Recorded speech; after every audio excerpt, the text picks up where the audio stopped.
در مکتب عالی ولایتی سول کمیسی قبول به کاری خود شروع کرده است. مرکز ملی تحصیل نزد پرزیدنت جمهوری تاجیکستان خلوهای داوطلبان و صاحب عنوان دانشجو گردنی آنها را اعلام نمود. پس از آن دانشگاه‌های عالی کمیسی قبول را تشکیل کردند. در سال تحصیلی خانشی 2022-2023 1355 نفر داوطلبان به دانشگاه دولتی حقوق بیزنس و سیاست تاجیکستان داخل شدند. هم‌روزه کمیسی قبول نزدیک 100 نفر داوطلبان را به خدمت می‌گیرد. مسئولین کمیسی قبول می‌گویند قبول داوطلبان از روی 4 کلاس ادامه دارد. سال جاری باشد شماره زیادی داوطلبان از فاکولته حقوق شناسی را انتخاب کردند. باید تذکر داد که قبول داوطلبان نسبت به سال گذشته تمایلی بالوروی دارد. اینچنین قید کردن جایز است که بیشتری داوطلبان با اختصاص‌های حقوق شناسی، به حسابگیری، بوغالتری، مالیه و قرض، مناسبت‌های بین‌الخلقی و اداره دولتی طریق مرکز ملی تحصیل داخل شدند. منیژه حسین زاده بعد از ختم مکتب میانه طریق مرکز ملی تحصیل به دانشگاه دولتی حقوق بیزنس و سیاست تاجیکستان داخل شد و از بچگی حقوق شناس شدن را آرزو می‌کرد. از این رو منیژه به فاکولته حقوق شناسی این دانشگاه شامل گردید. سال جاری به طریق مرکز ملی تحصیل نزد پرزیدنت جمهوری تاجیکستان و اختصاصی حقوق شناسی داخل شدم. از خردسالی به همین و شوق داشتم به همین اختصاص و از همین سبب به دانشگاه دولتی حقوق بیزنس و سیاسی تاجیکستان داخل شدم. مهران باشد میخواد در آینده همچون آموزگاری فنی تکنولوژی اطلاعاتی فعالیت کند. محض به همین خاطر به این فاکولته حجت‌های خود را آماده نموده می‌سپارد، زیرا دوام 4 سال آینده در این فاکولته تحصیل خواهد کرد. مرکز ملی تحصیل نزد پرزیدنت جمهوری تاجیکستان حجت‌های خود را سپاریدم و به دانشگاه حقوق بیزنس و سیاست تاجیکستان و اختصاص تکنولوژی اطلاعاتی و تلکمونیکاسیون گذاشتم.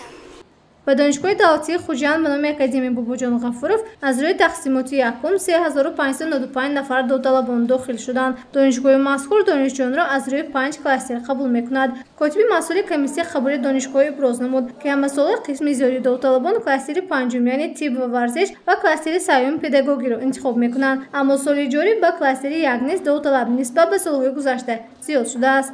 سال جاری در دانشگاه دولتی خوجند از روی 97 اختصاص طبق نقشه قبولی وزارت معارف جمهوری تاجیکستان دانشجویان قبول گردیدند.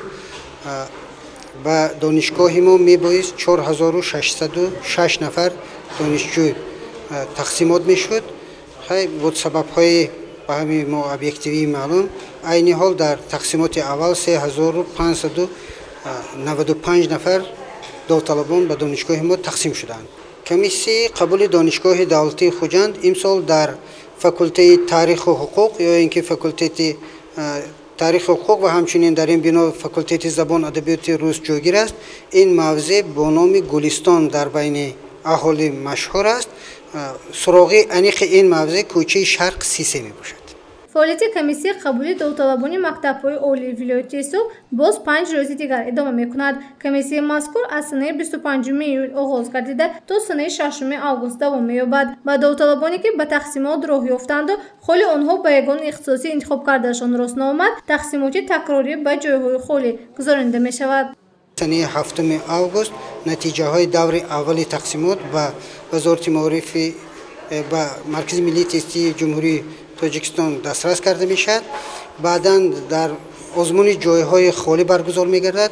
داوطلبانی که از دور اول موفق نگردیدند، یعنی آنهایی که با آزمون تقسیمات راه یافتند و دور اول داخل نشدند، امکان دارند که از سنه 12 تا 15 آگوست به همان مرکزهای به قیدگیری، همون مکتب‌هایی که آنها اولین بار به قید گرفته بودند مراجعت کردگی باشند، در آزمون تقسیمات تکراری اشتراک کردگی باشند.